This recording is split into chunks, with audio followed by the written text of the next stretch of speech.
किन नबोलेको भन्नेहरूको लागि प्रधानमन्त्रीको जवाब।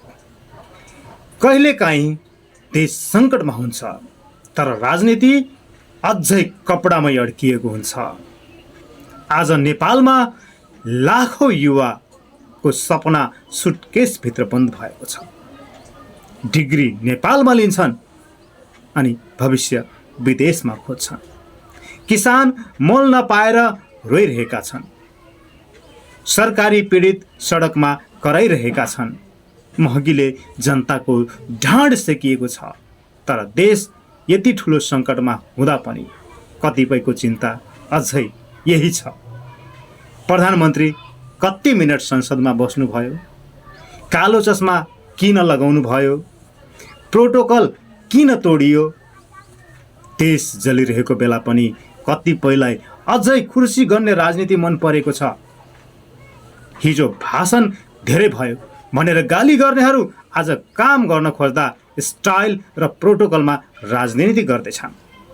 तर अब देश स्पिचले होइन सिस्टमले बन्नुपर्छ।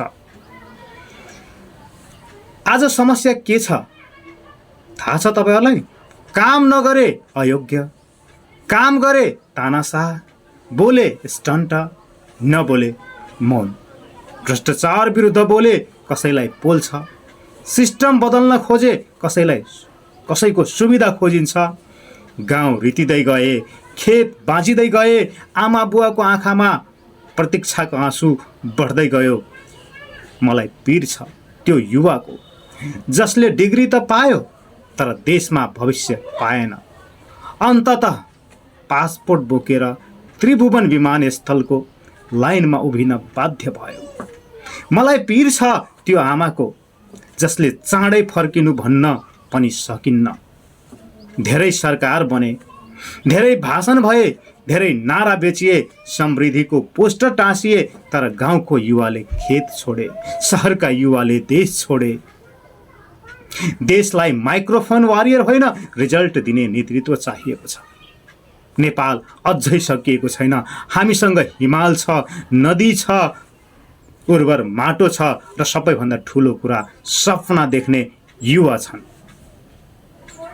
जागर चलाउनुहोस्, देश हाम्रो पालामा बन्छ।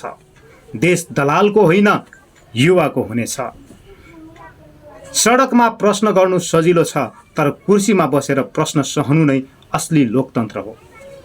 धन्यवाद।